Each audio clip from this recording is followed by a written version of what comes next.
કે કૃષ્ણ એક જ ભગવાન છે કે જે તમને એવું શીખવાડે છે કે આ જ સાચું, આ જ ખોટું, આવું જ કરાય, આવી જ રીતે વર્તાય, આ નિયમોની અંદર બંધાય, એ કૃષ્ણ નથી.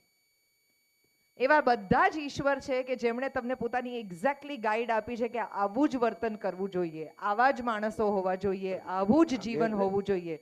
કૃષ્ણ એક જ એક એવા અનપ્રિડિક્ટેબલ ગોડ છે કે જે ક્યારેય એવું કન્ફર્મ નથી કહેતા કે આ જગ્યાએ આ કર્યું એટલે આખા જીવનમાં આ જ કરશે. એ જે રાધાને આટલો બધો પ્રેમ કરે છે એ જ રાધાને મૂકીને જઈ શકે છે એવું રાધાને કલ્પના નહીં હોય, કોઈ ગોપીઓને કલ્પના નહીં હોય, ને કૃષ્ણને પોતાને પણ કલ્પના નહીં હોય, પણ એ આ કરી શકે છે. ને તોય એ ક્યારેય ડીચર નથી કહેવાતા. એ કેમ નથી થતું એના વિશેની આજે આપણે બધી વાતો કરવાના છીએ. અને કોલેજની એજ, સ્કૂલની એજ તો ખાસ એ છે કે જેમાં આખી દુનિયા તમે અહીંથી બહાર નીકળશો ને પછી તમને નિયમોની અંદર બાંધવામાં જ પાછળ પડી હશે.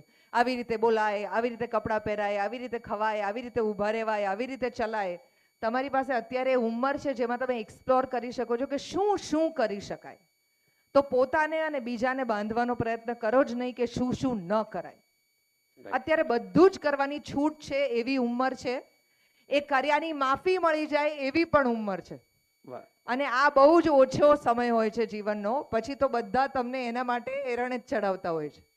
એ અમારા અનુભવ પરથી જોઈ લેજો. અમારા ઇન્સ્ટાગ્રામ અને ફેસબુક પર બહુ હેશટેગ છે.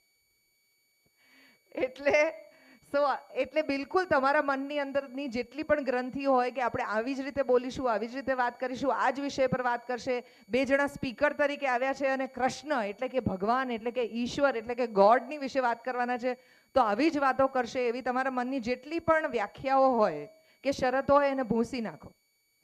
કારણ કે અમે તમારી સાથે તમારી ભાષામાં તમારી જ રીતે વાત કરવા આવ્યા છીએ. તમે મને જાણો છો જ 20 વર્ષથી એટલા માટે, કારણ કે હું તમારી ભાષામાં વાત કરું છું. હું તમારા મમ્મી પપ્પાની ભાષામાં વાત કરતી હોત અથવા તો હું એમની ઉંમરની હોત તો તમે મને 20 વર્ષથી સાંભળતા ના હોત ને હું અત્યારે એન્ટર થઈ તો એમાં તમે આટલી ચીચિયારીઓ ના પાડી હોત. તમારામાંથી કોઈની પણ મમ્મી કે પપ્પા અત્યારે અહીં આવ્યા હોત તો તમારું આ રિએક્શન ના હોત. એ રિએક્શન એટલા માટે જ છે કારણ કે આપણે ભાઈબંધો છીએ, આપણે બહેનપણીઓ છીએ. અને જય હોય કે હું હોઉં, અત્યારે અમે અહીંયા તમારા ફ્રેન્ડ્સ બનીને જ આવ્યા છીએ. એબ્સોલ્યુટલી. અને કૃષ્ણ પોતે પણ એ જ છે. એ જ ફ્રેન્ડશિપ શોધીએ છીએ આપણે એક ઈશ્વરમાંથી. કારણ કે આ એક જ ઈશ્વર છે કે જેને તમે તમારો ફ્રેન્ડ કહી શકો છો. કૃષ્ણ એક જ છે કે જે ફ્રેન્ડ થઈ શકે છે.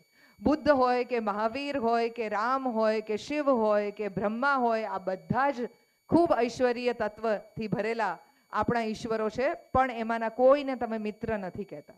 કારણ કે એને મિત્ર કહેવાથી તમને બીક લાગે છે કે કોક તમારો કાન આંબળશે કે ભગવાનને આવી રીતે બોલાય. પણ કૃષ્ણને કાનુડો પણ કહેવાય, નટખટ પણ કહેવાય, વાલુડો પણ કહેવાય, પોતાનો ઘરનો લાલો પણ કહેવાય. અને કોઈ તમારો કાન આંબળે નહીં, કારણ કે એવરીબડી વિલ સે કે એ તો દરેક ઉંમરમાં પૂજાય છે, એ તો દરેક રૂપમાં પૂજાય છે, એ તો દરેક સ્વરૂપમાં લોકોને ગમે છે. એની આ ફ્લેક્સિબિલિટી જે છે એમાંથી જ આપણે કેટલું બધું શીખી શકીએ. એટલા માટે જ હરિવંદનાએ નક્કી કર્યું છે કે આજે કૃષ્ણ વિશે વાત કરવી છે.